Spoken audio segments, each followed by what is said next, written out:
was really nice to ride. I just see an opportunity to make a little bit of the difference compared to the other riders, and I tried to give everything for being here today, because I knew that was possible staying the first 2 row. So in the last lap was really great lap. I just was a little bit slower on the last corner because I wouldn't to do not mistakes, because it was a really good lap all around the sectors, so I take a little bit of margin in the last corner. But anyway, I'm very happy to be here. It's a great feeling, and I hope to continue growing up and improve myself and my riding style, because we can do great things. Luca, huge congratulations. Thank you very much, and nice to see you another time.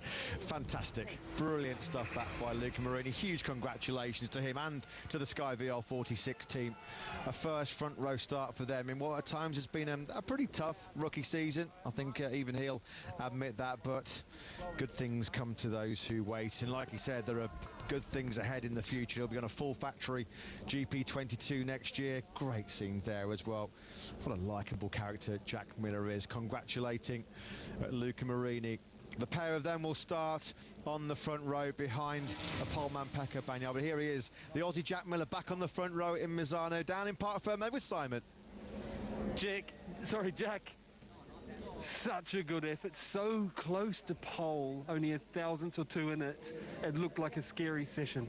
Yeah, a few moments out there, that's for certain, and just trying to get a tidy lap together wasn't easy, you know.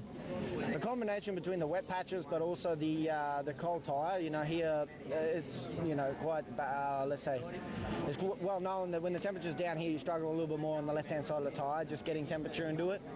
And yeah, it played a big part over at turn 5 to 6, just as you slap the bike over, you had to be quite careful there. And you know, the fast corner, I think they call it Curvoni or whatever it is, down the back straight there was very scary. Sometimes you'd just miss the line a little bit, you'd hit the wet patch and start losing the front at really high speed. But anyway, whole heap of fun, get the heart rate up. Happy to be back here, you know. Would have loved to have been able to take home a watch, but no, we'll be right from second on the grid, and to have all 3 Ducatis up here is fantastic.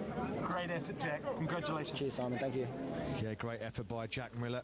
Didn't get the watch, but watch out for him tomorrow. He'll be right there in the battle for the podium. Yesterday, he treated us to a big rear tyre slide going through turn 6. Today, just before Marc Marquez crashed, about 20-30 metres behind him, Jack Miller pulled it up on his knee through turn 6 after a massive front end slide. And at the end of play in Q2, he's back on the front row, second place on a Dream Ducati Parc Ferme at the end of Q2, and it's a 4th consecutive pole position for this man, the absolutely brilliant Pecco Bagnaia, down in Parc Ferme with Simon. Pecco, again in really difficult conditions. This time you're in front. Please tell us, how happy are you with your efforts today? I'm very happy. This morning I struggled a bit with the new wet tires. We don't know why, but we followed one with more than 20 laps, I think 29 laps.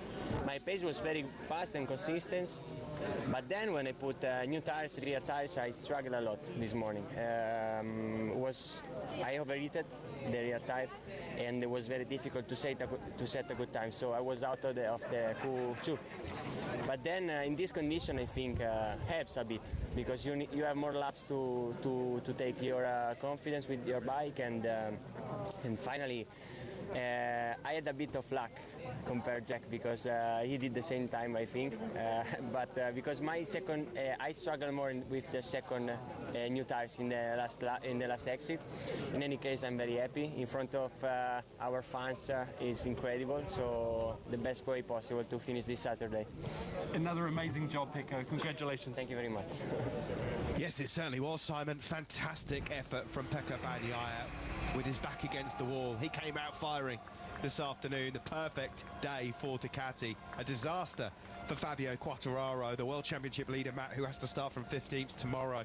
The first Ducati rider, as we mentioned earlier, to take 4 consecutive poles since Casey Stoner in 2008, and it sets us up quite nicely for tomorrow. It really does. It looks like the World Championship will roll on to the roller coaster in Portimao. A lot of work for Fabio Quartararo to do from 15th on the grid. Great to hear as well the fans chanting Pecco, Pecco in the background. Italy waves farewell to one of their leading lights, their old star Valentino Rossi. Well, here is Italy's new two-wheeled motorsport star.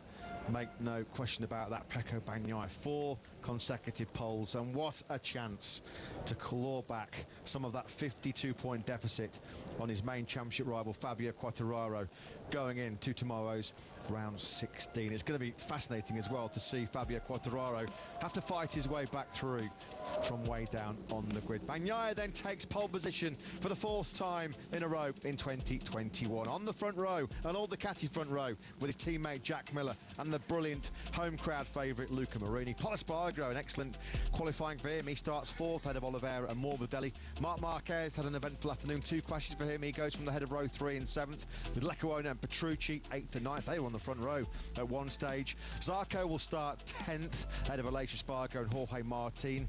A couple of crashes for the Pramac Ducati men this afternoon. Rins will be 13th.